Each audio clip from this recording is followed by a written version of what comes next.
All right. So, one of the questions that came up today in coronavirus conversation was from a friend of mine. And she said, oh, I should have the post open, but she said, how do we balance wanting to help other families with childcare, but also making safe, responsible decisions about spreading the virus? And I replied to her and said, this is something I've really been struggling with. So I'm going to do some self-coaching and I will tell you what I learned. So here's what I learned from my own self-coaching. So the way I went about this was because it's something I've really been thinking about a lot. So if the circumstance is offering childcare, I decided to write out some of my thoughts about it, like do a quick thought download. And I thought, well, I'd be putting more people at risk. I would be, but people need help. That was one of my thoughts.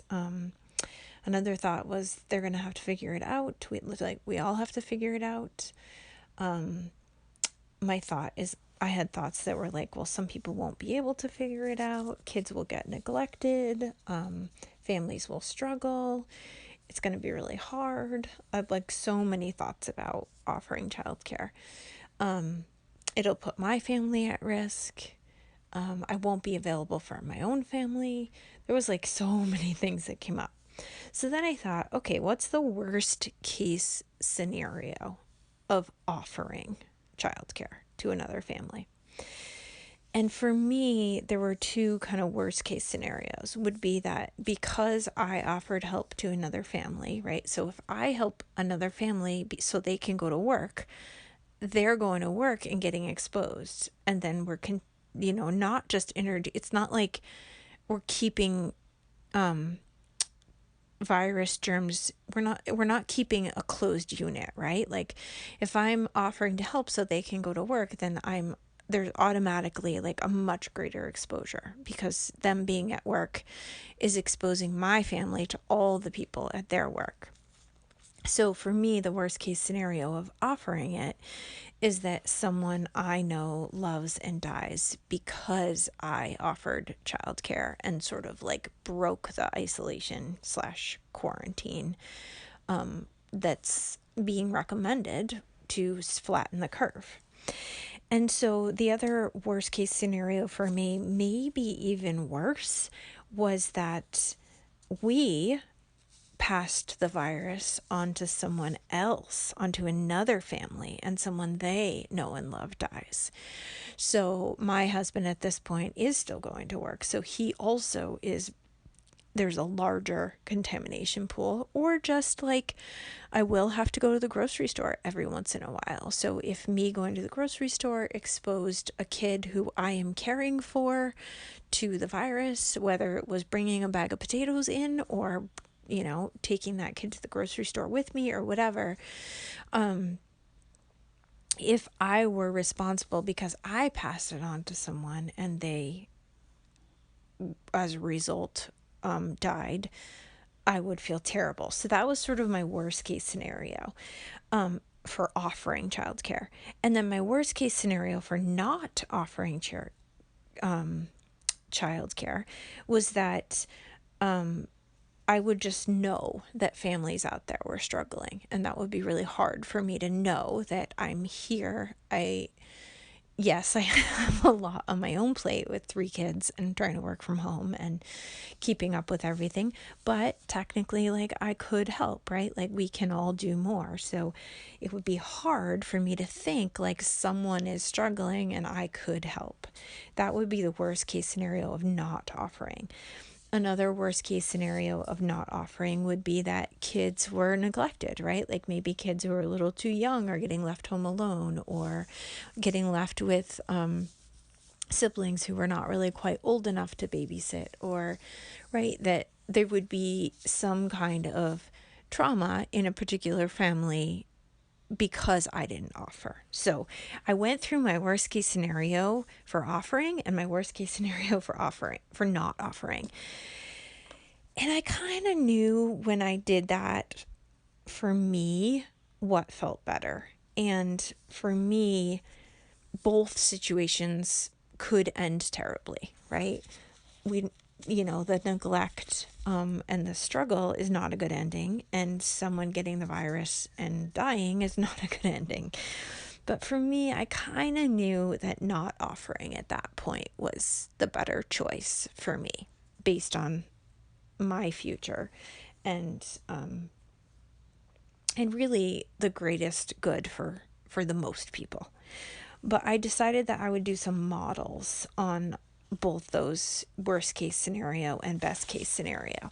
So I took the circumstance as, let's just project that someone does actually die because I offered childcare, because I was the link that exposed someone to the virus, that spread it, right? If you haven't seen that matchstick meme, it's pretty incredible to see how we can stop the spread. But I would be thinking, if someone died because I offered childcare, I would be thinking it's my fault that they died, right? Like, it's my fault they died because I offered the care. I spread the germs, right? I was part of the puzzle that allowed the germ spread. And I would feel guilt. And I would hide. I would spend a lot of time in my future. This is just projection, right? I'm just trying to like project out the worst case scenario, but in a really realistic way so that I can make the best choice for the present moment about my future. So projecting that guilt, I would probably imagine myself hiding, having a lot of shame, having a lot of regret, beating myself up, not being able to let go. And the result of that would be just this life of blame, right? Blaming myself for living in that blame of what happened. But then I thought, well, what if I could heal from that? What if the worst case scenario did happen and I was able to find and think a thought that allowed for acceptance? And for me, the thought that I thought allowed for acceptance was possibly if the circumstance remained the same and someone I know and love died, or I passed on a virus to someone who then died, that because we're looking at the worst case scenario, right? I know that there's lots of non-worst case scenarios we could look at, but to make my decision, I wanted to go all the way to the worst case. So what if I could think a thought that would allow me to have some acceptance? And the thought I could think was, I did what I thought was best. Could I live with myself if I could think the thought, I did what I thought was best? Would I then feel like self-acceptance, an acceptance of the situation? And then would I be able to move on and keep going and love myself? Because if I can't love myself, I'm going to have a really hard time loving all the people around me. Could I get to a thought that would cause me to feel acceptance and be able to keep going, love myself, move on, let go? And then the result of that would be like learning what I needed to learn for the future, right? And so for me, I still felt like that would be a huge stretch for me. Like, I understand that my thoughts create my feelings create my results, but it feels really hard for me to imagine getting to a place where I could know that I was the cause of someone getting sick and dying, that I made a choice that was risky. And lots of people will be making this choice, so this is no judgment, because I know it's really hard and sometimes you have to, like, my sister-in-law and brother-in-law have been in a situation, they may still be in a situation where they can't work, and I was like, well, what if I let my niece and nephew come stay with us for a while? And I took care of them, and I sort of worked around in my head, and the worst case scenario for that felt really different for me. I feel like I would have been able to come to a different level of acceptance than if I offered for an acquaintance or a stranger. So you really have to kind of play it all out and think like, and then make the choice that's best for you. So in my case, like, I can still imagine that I would watch my niece and nephew if they needed help, that I could project into the future, that is a choice I would be able to accept and and still live a life that had sort of the elements that I imagine, you know, except that I imagine being okay with. So I could keep going here. I did a lot of these models. I did the same kind of thing. Like what would it be like if I didn't offer and kids were neglected and families did struggle? What would that model look like? And it was similar, right? I would be thinking I could have helped and I didn't, and I would feel the guilt, and then the models played out the same. And then I thought, well, could I come up with a thought that would feel okay if families did struggle and kids did get neglected? And for me, playing out that worst case scenario of not offering allowed me to align with like a vision for my future that I felt like I was in the best and highest good of everyone involved. So I don't know if that was helpful. I hope it was helpful to the friend at least who